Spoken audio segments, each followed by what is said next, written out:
It's taken me 4 long, grueling years, but I'm finally ready to review Final Fantasy. Hello? Yes. What do you mean it's not relevant? But I already wrote this. What else have I been playing? Oh, I've been playing Genshin Impact. It is time for the Legend of Zelda vs. Genshin Impact video. Now, a lot of people have been comparing Genshin Impact to the Legend of Zelda due to some design inspirations Genshin Impact have taken from Breath of the Wild. Design decisions like an open world with climbing, gliding, and cookable food. And while at the end of the day, I do see these two games as being different, I also love me them sweet YouTube views, so forget the Game Spots of the world, viewer. This is the definitive Genshin Impact vs. Breath of the Wild video. The best place to start the Genshin vs. Zelda debate is how both the games start off and how that sets the tone for the rest of the game. Breath of the Wild starts the game off with Link waking up in a cave. No tutorial to hold your hand that teaches you the game. You're merely left alone to experience and learn the game at your own pace. And as you climb up and out of the cave, you notice a building off in the distance and you make your way over there, stopping to talk to an old man, not because the game tells you to, but because you the player think you should talk to him, while at the same time learn about climbing trees, cutting down fruit. Apples placed close to the fire will cook, which gives you a taste of the physics in this game and how you can interact with the world. Not only is this a great opening for a video game, it sets up things for the player. One, it lets us know that the game will have a hands-off approach to its gameplay. What you get out of the game will entirely be up to you, along with a lot of systems in place to keep the gameplay interesting, like its physics mechanics. In contrast, Genshin Impact opens up with an anime as fuck opening super hard. And after all the excitement ends, you wake up on the beach and they're introduced to Paimon, the cutest, most annoying thing I've ever had to experience. Now, I have no idea how she sounds in the other languages, but the dialogue in this game can be pretty cringe. I know it's made by a Chinese company, but if you've ever played a Japanese RPG, then you know exactly what to expect with the dialogue. To go. Yeah, Paimon really owes you for that. Otherwise, Paimon likely would have drowned. So Paimon will do her best to be a great guide. But you know what the worst part is? You can't skip anything. Like, the game can't possibly fathom that I genuinely could not care about what anyone has to say in this game. Like Fischl, who used to be my favorite character until I was forced to listen to her god-awful dialogue. Like, Jesus Christ. My loyal subjects, I see your faces are filled with fear and trepidation at the vile and villainous evils that once again seek, albeit in vain, to disturb the peace and tranquility of our beloved. That aside, the game does introduce you to its combat, which is actually pretty fun. Genshin Impact features a pretty fast-paced dodge around combat system similar to games like DMC, minus the combos. But Genshin Impact isn't just a one-character game. You can have up to 4 playable characters and build the ultimate waifu team. Each character will have their own unique ability and ultimate attack, and by combining these, you can make some fun combos like wetting an enemy with a water attack and then freezing them with ice so that they can't move. And this also applies to the environment, where using like lightning attacks on a body of water will charge it up and then spread it to other enemies. This is a pretty cool and fun system. Now, while many people will say, oh, Genshin Impact has a better combat system, I will say that it comes down to taste. Wait, no, why are you booing me? Stop. Zelda's Wilder Breath's combat is about creativity and playing with the physics engine. You know what that means? It means that you need a high IQ to understand Zelda's combat. That's right, all of you Neanderthals with your monkey brain couldn't possibly comprehend. So while yes, in a direct comparison, Genshin Impact has a more fun combat, Zelda has a really basic combat with like really generic attack swings, a dodge system that's buggy as all hell, and overall is one of the weakest parts of the game. But the magic in Zelda's Breath's combat isn't mashing the attack button, but in its systems and mechanics. How well you understand the game world. Finding indirect ways to deal with an enemy, like launching boulders at them, freezing them mid-air and setting them on fire, causing them to panic and drop their weapons, and using their own weapons to bludgeon them to death with it. Like, there are so many fun and creative ways that you can approach The Legend of Zelda that, in my opinion, makes up for its pretty meh combat. So it's not that I think Zelda's combat is better, it's just that in general, Zelda's system allows it to lead to so much more memorable moments in this gameplay, while in Genshin Impact nothing really changes from beginning to end in what you're doing. So if you need to hear which one wins the category, I'd have to give it to Genshin Impact just for its moment-to-moment gameplay being just more fun and fast-paced and exciting. But generally, I'd maybe give Genshin's combat like a 7, while Zelda's would range from like a 5 to 8.5 depending on how you approach the game. So Genshin Impact solidly better, but you know, Zelda's can range from pretty meh to actually really good depending on how you approach it. So now that we understand their approach to combat, can we talk about the story? Breath of Zelda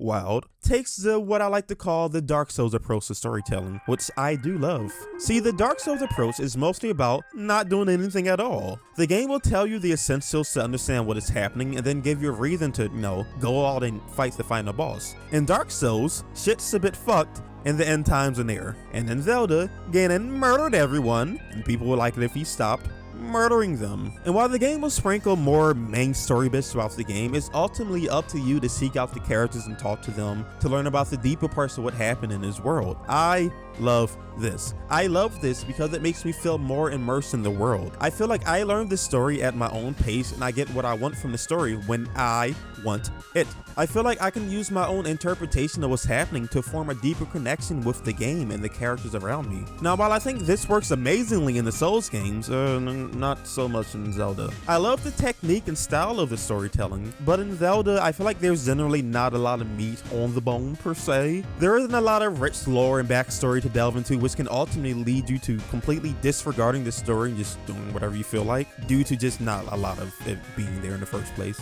So I love that way of telling stories, just not when there's not a lot of story to tell. Genshin Impact's story, however, is shit. Remember when I said the dialogue can be god-awful and unskippable? See, Genshin Impact is more like an MMO or a looter shooter. The game is designed to keep you playing with daily missions and dungeons, etc. But the problem with those kind of stories, the live service type of games, is that they will often have random missions full of bullshit to stress the game out. Talk to this character about returning a book to the library. This bitch wants some fucking carrots. Get her some carrots. This game is full of such inconsequential bullshit that I don't think anyone playing the game is playing it for the story. In fact, even when the story does get interesting, you'll often have to sit through so many scenes of characters just standing around and explaining shit that I still just stop caring about what's happening, despite having some interest in the story.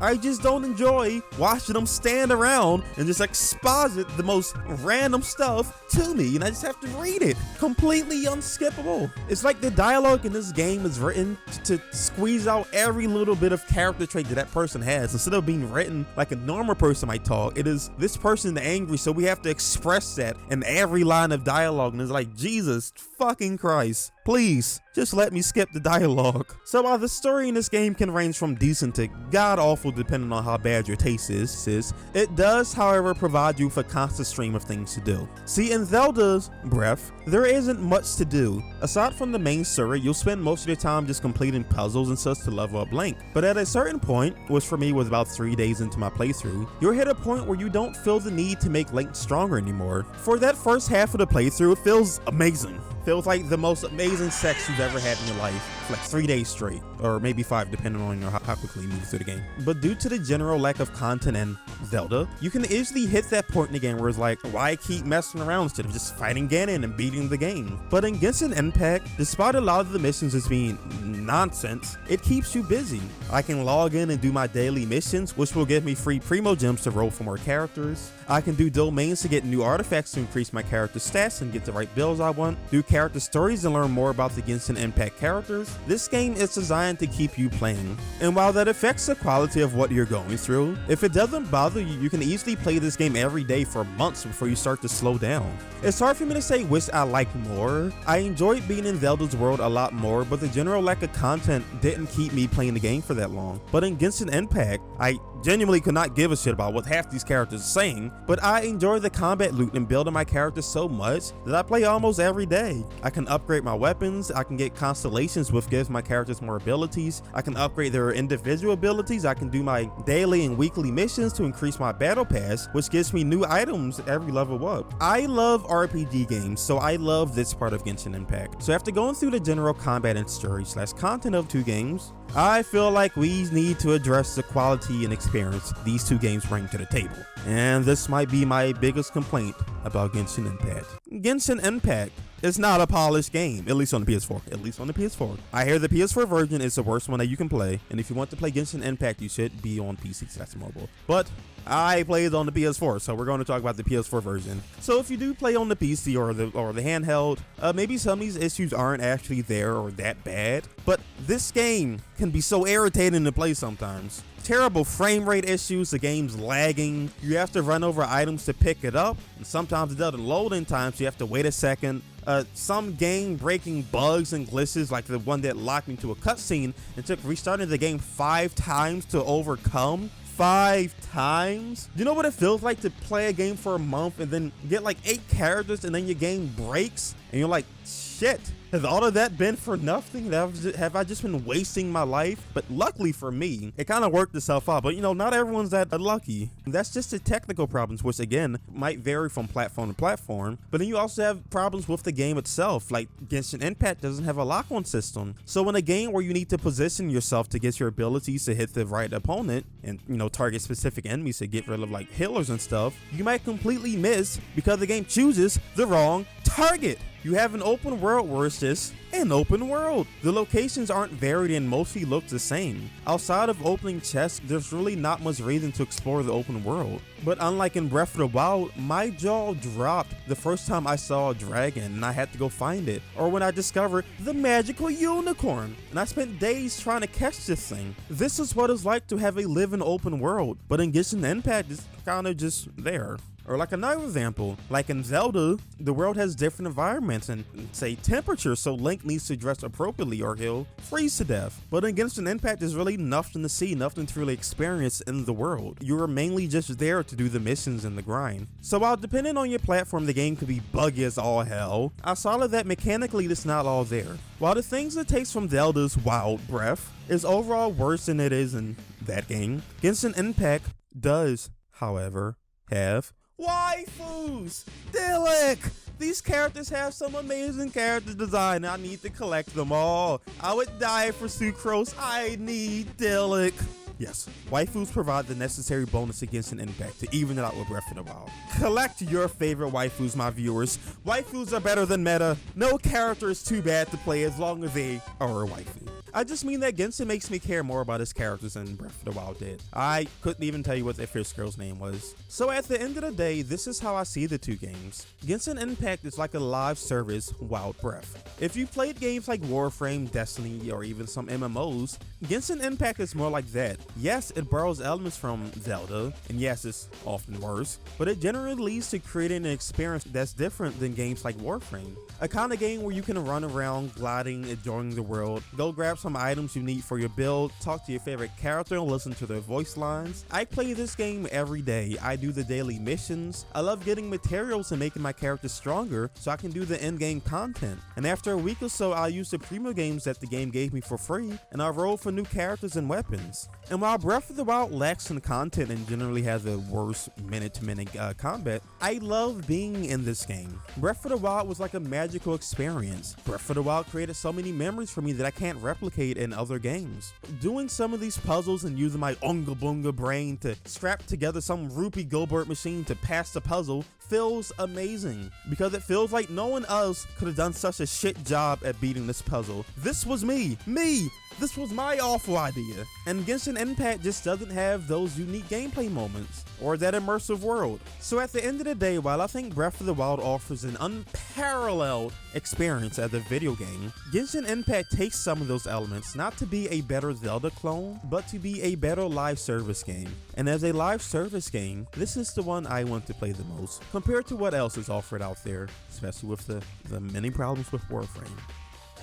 And if you enjoyed the video, don't forget to drop a like and sub to my channel and let me know down in the comments below which game you like more. Peace, thanks for watching.